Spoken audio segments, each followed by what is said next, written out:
Hi, fake folks. At the beginning of the year, all of our classes, we looked at the pandemic of 1918. I thought that historical context and understanding the history of that, what had been the deadliest pandemic in America's modern history, would be kind of a good perspective for the pandemic we're currently in. When we did that lesson, there was probably 125,000 Americans who were casualties of the current pandemic. Today, we're over 400,000. Though we are also at a point in history where we are beginning to immunize people for this disease, and that's the real focus right now. So this lecture is called Disease, Public Health, and Immunization. It's a brief history. Now, you see this quote above my door, and I think that kind of gives us the idea of the power of history. It's not just being able to pass tests or to do well in Jeopardy, which, of course, are noble causes in themselves, but this quote that human history is a race between education and catastrophe. What we fail to learn from history, we will face in catastrophe. And right now, obviously, the question and the focus is, I want you to think about this for a second. How does this quote by the author of this quote, H.G. Wells, famous British writer, how does it reflect our current situation in the COVID-19 pandemic? I mean, what would happen by the failure of education when we are dealing with this issue of this pandemic? Think about that for a second. So as we do this presentation, here are some main ideas I want you to focus on. First up, how have epidemic diseases and pandemics been a continuing problem for human societies? It wasn't just something, as we know, it's just popped up. But I do think that a year or two ago, we thought that epidemics were something that happened to poorer countries and pandemics were just part of a problem past, that science had kind of conquered that. But of course, you could see that confidence isn't borne out very well. We are in the midst of this right now. How will our better understanding of history promote a more rapid and complete response to the current COVID-19 epidemic? I mean, how would a better public knowledge of history, and that's our job here as teachers, how would that help aid in a quicker response? How have epidemics shaped and adapted to changes in American history in the 19th and 20th century? So we have a number of examples we'll survey, including the 1918 one.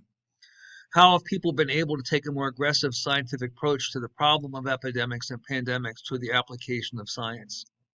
You know, people looked and said, oh, here comes another one. This kind of stinks, and tried to figure out why it was caused. They took some mild mitigation efforts, like we see the first quarantines taking place as early as the 14th century. But again, a more aggressive scientific approach is what we generally see in the 19th and 20th century. And what are some continuing challenges faced by human societies? I mean, we're not at the end of history now. And if we're going to get through this next year, what are some challenges that our contemporary scientific community and government deal with in issues of pandemic? Now, you look at the right here, some pretty shocking pictures. The top just seems is we're looking at what smallpox looks like from the point of view of an electron microscope. These are viruses and are too small for even the best microscopes that aren't electron microscopes. At the bottom, the horrifying picture you see is a person whose body is ravaged by smallpox. The large raised sores all over the person's body. So let's talk about the problem of pandemic diseases. Essentially, a pandemic is an epidemic that quickly moves across continents. And how does a pandemic travel? It travels on the feet or on the wheels or whatever carries human beings or animals where they can move a pathogen from one population to another. Trade, migration, and I should add invasion too. Invasion is another case where people move in and the pathogens they carry can cause the disease. Populations that had little or no immunity to a newly exposed pathogen are hit very hard. I'll look at some examples of that. That one population might have over time acquired some herd immunity, but they still carry the disease. And as they do so to a population that's somewhat biologically naive to the pathogen, meaning their bodies aren't immune to it, are going to find themselves in a pretty significant problem. We'll see some examples of that in a second. Urban areas are hit hard, and particularly as societies become more urban, the more compacted populations are. We could say that it might seem kind of cold, but we're talking about populations of people that look like stacked cordwood in the face of a fire. That closer populations exposed to a dangerous pathogen would cause a disease to travel much faster. Keep that in mind, the fact that our world has never been more urbanized than it is right now. Pandemics in early history, it travels relatively slowly, but they were still very deadly. The most deadly pandemic we consider in history would have been the bubonic plague or the Black Death. It struck huge numbers of populations of Europe. It came in three different forms, but essentially wiped out over a third, maybe even half the population of some places in Africa, Europe, and Asia. Now, because there was no transatlantic or trans-Pacific contact that was continuous, the fact that pandemics could only strike where populations had interaction, the Americas were totally spared the bubonic plague as it would strike.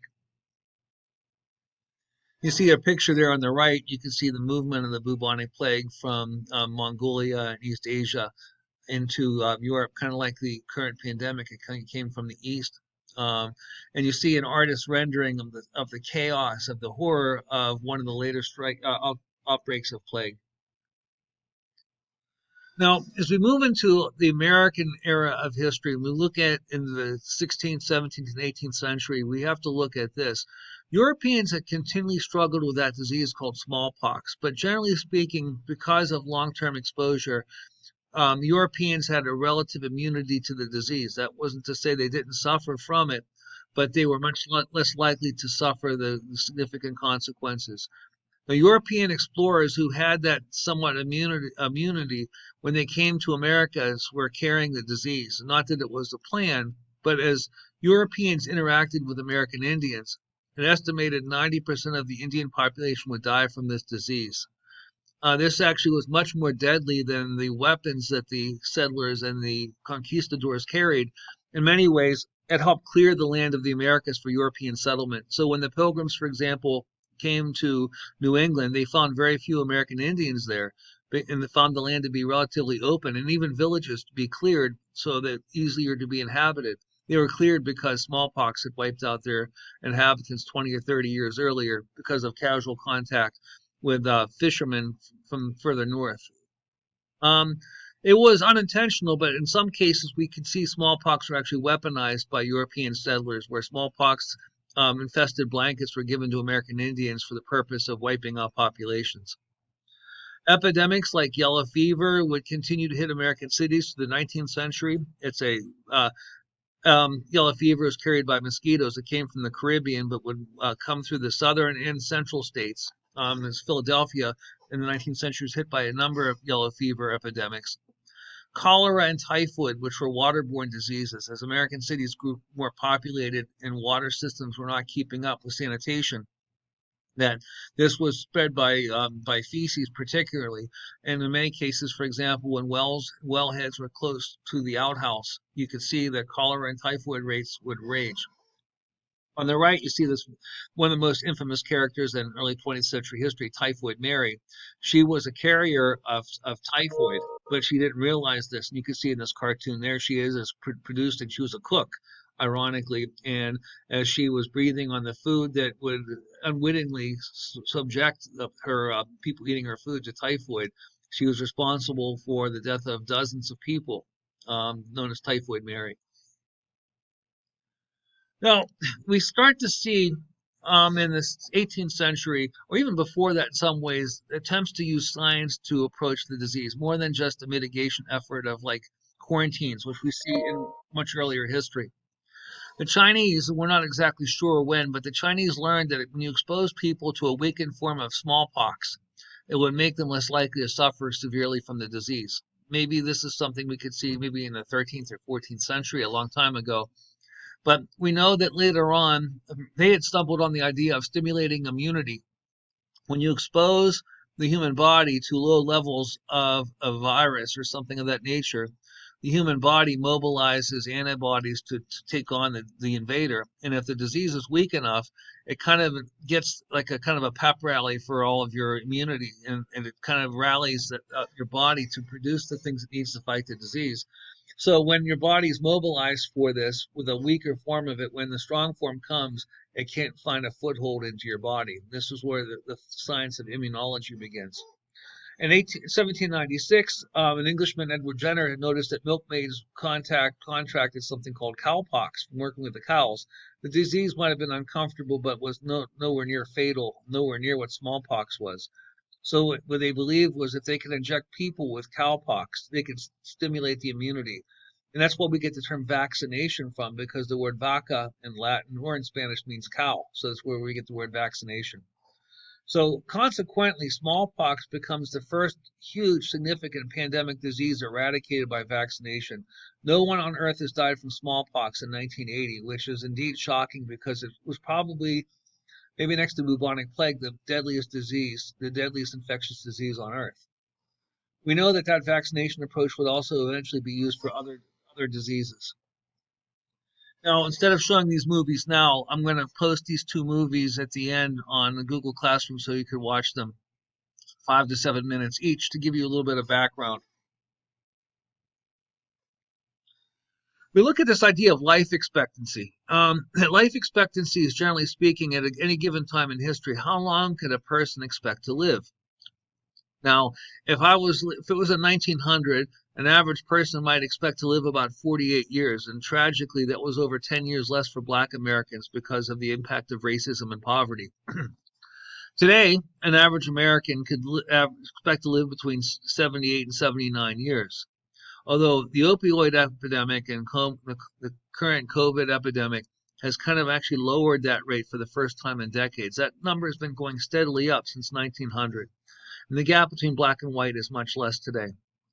Now, another interesting aspect of demography, of looking at population, is infant mortality. Infant mortality is really like saying is how likely is it a baby is going to die before their 5th birthday? That generally speaking, historically, early childhood is a very fragile time in life, and without the early care of in modern science, babies frequently died before their 5th birthday. In 1900, 165 babies per 1,000 births could expect not to see their 5th birthday. They would die between birth and 5. Today, that number comparatively is 5.7%. So meaning 5.7 deaths per 1,000 births. It's much less. They've reduced that rate about 97% of they, meaning us, meaning our history. And meanwhile, the shrinking menace of infectious diseases in 1900, 4 out of the 10 leading killers in America were infectious diseases. Now today, it was only pneumonia and influenza, which has now only recently been joined by the coronavirus as the top 10 killers in America today. Generally speaking, we are more likely to die from accidents, suicide, cancer, or heart disease than we are to die from infectious diseases. That wasn't the case in 1900. And again, we're living longer. So we'll kind of pull this at this point. Why we see rising life expectancy? One is because cleaner water. A lot of the leading killers in 1900 were diseases like typhoid, which were caused by dirty water. Better sanitation and mosquito mitigation, meaning the reduction of mosquitoes, has helped eradicate or slow things like yellow fever. Better nutrition, which seems to be obvious, making people stronger, and immunization, and that's what we're going to focus on now. Many of you have been immunized for a dozen different childhood diseases, and the impact of that is that less children are dying between birth and 5 years old. Like I said, infant mortality has gone down 97%, and since so fewer number of children are dying before age 5, that is a huge impact on raising life expectancy. So you could take a look at this graph on the right, and this will leave off in the first part. You can see that the lowering number of, this is the death rate, the crude death rate. This is the number of people dying, and you can see with the influenza pandemic that would spike here in 1918. But you can see the trend is to go downward with use of penicillin, the Salk vaccine, a Vaccination Assistance Act. But you can see it's kind of gone up a little bit since then. So that's what we'll stop at this point for the first part of the presentation. We'll watch the second part in a second. So, okay, folks, hang on to your seat. We'll be right back.